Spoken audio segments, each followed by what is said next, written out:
कौन है वो जो बोल रहा था मस्जिद में घुस के मारेंगे?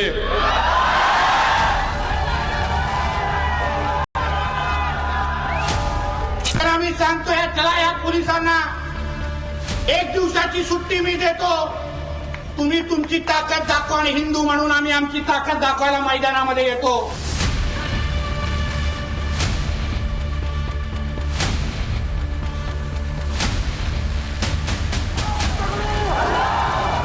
आजा बेटा, बैठे आजा, मस्जिद में आएगा दो टांग पे जाएगा तो स्ट्रेचर पे तू। मुसलमानों के खिलाफ जो नफरत के मुजाहरे किए जा रहे हैं, मैं बार बार कह रहा हूं, ये वही तारीख को दोहराई जा रही है जो हिटलर के जमाने में होती थी।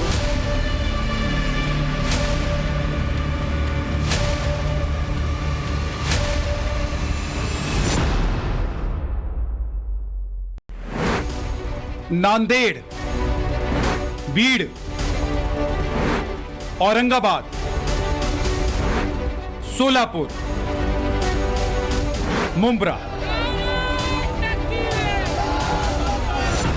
एआईएमआईएम की तरफ से नारा गढ़ा गया, आवाज बुलंद की गई, तकरीरें दी गई, चलो मुंबई।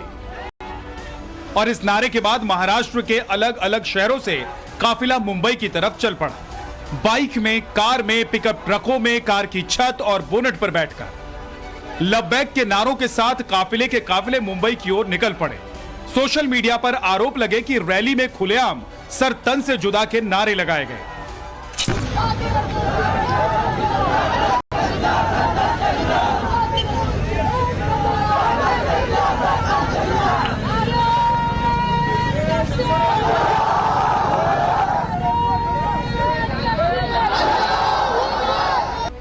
हालांकि टाइम्स नाउ भारत इस वीडियो की पुष्टि नहीं करता, पर यहां सवाल तो जरूर खड़े हो रहे हैं, और वो इसलिए क्योंकि पहले भी ऐसे कई मामले सामने आए हैं जहां किसी रैली में, किसी प्रदर्शन में, तकरीरों में सर तन से जुदा के नारे लगते रहे। गुस्ताखे रसूल के बैनर तले हजारों की भीड़ दिल्ली कूच के लिए निकल पड़ी।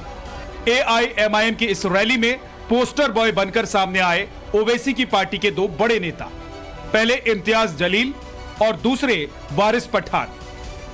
एआईएमआईएम समर्थकों की ये भीड़ स्वामी रामगिरी महाराज और भाजपा नेता नीतीश राणे के बयान को लेकर मुंबई पहुंची है। उनका आरोप है कि इन दोनों ने ही नबी के शान में गुस्ताखी की है। स्वामी रामगिरी महाराज ने बीते दिनों इस्लाम को लेकर एक सभा में कुछ कह दिया था, जिसको मुसलमानों ने इस्लाम की तौहीन बता दिया और उनकी गिरफ्तारी की मांग करने लगे। स्वामी रामगिरी महाराज को मिल गई धमकियों के बाद नीतीश राणे ने उनका बचाव किया था। गणपति विसर्जन के दौरान महाराष्ट्र में हुई हिंसा की तमाम घटनाओं के बारे में बताते हुए नीतीश राणे मंच पर आपे से बाहर हो गए और एआईएमआईएम की 15 मिनट वाली धमकी की ही तर्ज पर 24 घंटे वाली धमकी देने लगे। ह्याच्यातले कुठले तर आम्ही सांगतोय चला या पोलिसांना एक दिवसाची सुट्टी मी देतो, तुम्ही तुमची ताकद दाखवा आणि हिंदू म्हणून आम्ही आमची ताकद दाखवायला मैदानामध्ये येतो। एआईएमआईएम नीतीश राणे और महंत रामगिरी के खिलाफ तो रैलियां कर ही रही है, और इसमें कोई शक नहीं कि दोनों ने ही धार्मिक भावनाएं आहत करने का काम किया है। पर मजलिस के नेता पिक एंड चूज की राजनीति क्यों कर रहे हैं? नीतीश राणे का बयान विवादित है, इसमें कोई दो राय नहीं। वहीं स्वामी रामगिरी द्वारा ये बयान का कतई ही समर्थन किया नहीं जा सकता, लेकिन ओवैसी या उनकी पार्टी के कोई भी नेता ने मध्य प्रदेश में श्योरपुर में जब गणेश विसर्जन के दौरान मंदिर के बाहर सर तन से जुदा के नारे लिखे गए थे, क्या उसका विरोध किया? नीतीश राणे जब मस्जिद में घुसकर मारने वाली भड़काऊ बयानबाजी करते हैं, जब खुल्लम खुल्ला रैलियों से गालियां देते हैं, तो वो खुद अपनी पार्टी को ही बैकफुट पर धकेलने का काम करते हैं। पर क्या ऐसे नेताओं के बयानों को आधार बनाकर सीधे तौर पर प्रधानमंत्री नरेंद्र मोदी को कटघरे में खड़ा करके हिटलर कहना सही है? कोई एक महाराष्ट्र में बोल रहा है कि मस्जिद में घुस के मारूंगा। सुनिए सुनिए, मस्जिद में घुस के मारूंगा। प्राइम मिनिस्टर, क्या कानून उस पर लागू नहीं होगा जो कह रहा है कि मस्जिद में घुस के मारूंगा? क्यों कह रहा है वो? क्योंकि जानता है कि मोदी इख्तिदार पर है, इसीलिए मस्जिद में घुस के मारूंगा। मेरे भाई, इस मुल्क में मुसलमानों के खिलाफ जो नफरत के मुजाहरे किए जा रहे हैं, मैं बार बार कह रहा हूं, ये वही तारीख को दोहराई जा रही है जो हिटलर के जमाने में होती थी। महाराष्ट्र में जल्दी विधानसभा चुनाव होने वाले हैं। इन चुनावों में ओवैसी अपनी पार्टी से तमाम उम्मीदवारों को लड़ाने की तैयारी कर रहे हैं। ऐसे में इतनी बड़ी संख्या में लोगों के हुजूम को इकट्ठा करना क्या सिर्फ संख्या बढ़ाने के लिए है? ओवैसी की इस रैली को उनके चुनावी गुणागणित का हिस्सा क्यों न माना जाए? क्या यह प्लान मुसलमानों को अपने पाले में लाकर एक मुश्त वोट हासिल करने का नहीं है? और अगर ऐसा हुआ तो इससे सबसे ज्यादा नुकसान महाराष्ट्र में किस पक्ष को होगा? मेरे भाई, जागो, मुत्तहिद हो जाओ। ये नफरत जो मुसलमानों के खिलाफ पैदा कर दी गई है, अब कोई बोलने के लिए तैयार नहीं है। महाराष्ट्र में कोई सेकुलर पार्टी का लीडर उस जालिम के खिलाफ बोलने के लिए तैयार नहीं है जिसने हमारे आका मोहम्मद सल्लल्लाहु अलैहि वसल्लम के शान में गुस्ताखी करने की कोशिश की। ओवैसी भी चलो मुंबई नारे की तर्ज पर मजलिस का झंडा बुलंद करने मुंबई पहुंच गए। मुंबई के माही में आज उन्होंने दरगाह पहुंचकर जियारत की। AIMIM के मुंबई पार्टी दफ्तर में अपने नेताओं से बात की। यहां भी मुद्दा वही था, बात वही थी, अगर कोई धर्म के खिलाफ कुछ भी कहे तो उसे तुरंत गिरफ्तार किया जाए। इसके बाद उन्होंने मुंबई के जोगेश्वरी में हजारों की भीड़ को संबोधित किया। ओवैसी का मुंबई दौरा कई लिहाज से अहम है। 2 दिन पहले ही उनकी पार्टी के नेताओं ने भारी भीड़ इकट्ठा करके दिखाने की कोशिश की कि महाराष्ट्र में मजलिस की जड़ें नीचे तक कायम हो चुकी हैं।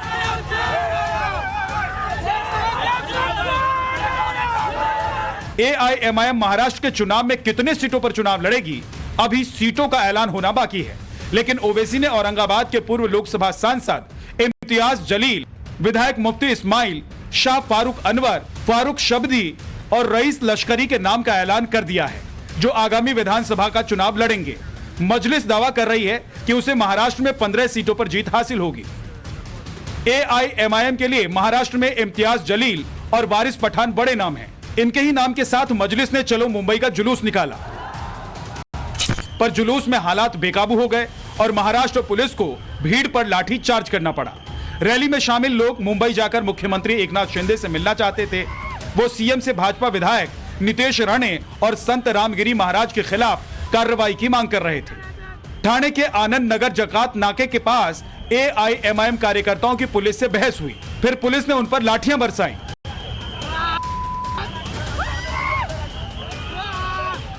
जब AIMIM का मुंबई चलो काफिला राजधानी पहुंचा तो कई इलाकों में सड़कों पर भीषण जाम लग गया। इसके बाद ट्रैफिक की स्थिति बिगड़ गई और लोगों को मुश्किलों का सामना करना पड़ा। पर जुलूस, रैली और मजमा सिर्फ राजनीति के लिए नहीं है। हजारों की भीड़ 15 सीटों पर जीत हासिल करने के लिए नहीं जोड़ी गई है। इसके पीछे सोच कुछ ज्यादा बड़ी है। ओबीसी रह रहकर ऐसी कोई ना कोई बात कर रहे हैं जिससे मुसलमान किसी भी तरीके से पुरानी बातें ना भूल सके। ओवैसी से सवाल पूछा गया कि गणपति विसर्जन पर पत्थर फेंकना क्या सही था। इस पर ओवैसी को 6 दिसंबर और बाबरी मस्जिद याद आ गई।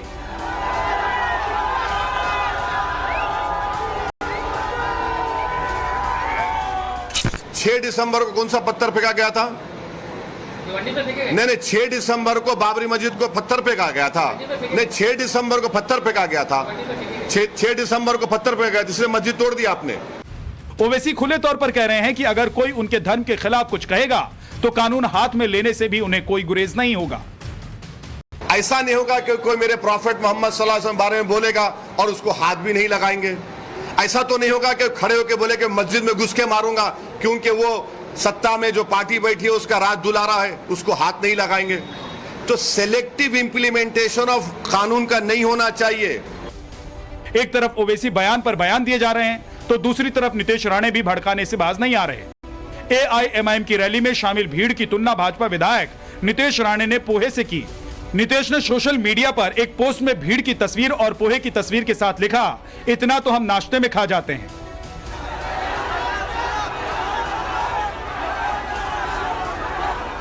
यह सवाल महाराष्ट्र की बीजेपी और महायुति सरकार पर भी बनता है। नितेश राणे के भड़काऊ भाषण के खिलाफ अब तक पार्टी ने उनके खिलाफ कोई एक्शन क्यों नहीं लिया? जब हरियाणा में चुनाव के मद्देनजर बीजेपी एक नहीं 2 बार कंगना रनौत के बयान से खुद को बैक ट्रैक करती है, तो महाराष्ट्र चुनाव के मद्देनजर नीतीश राणे पर एक्शन लेने से क्यों कतराती दिख रही है? Bureau report, times now Navbharat.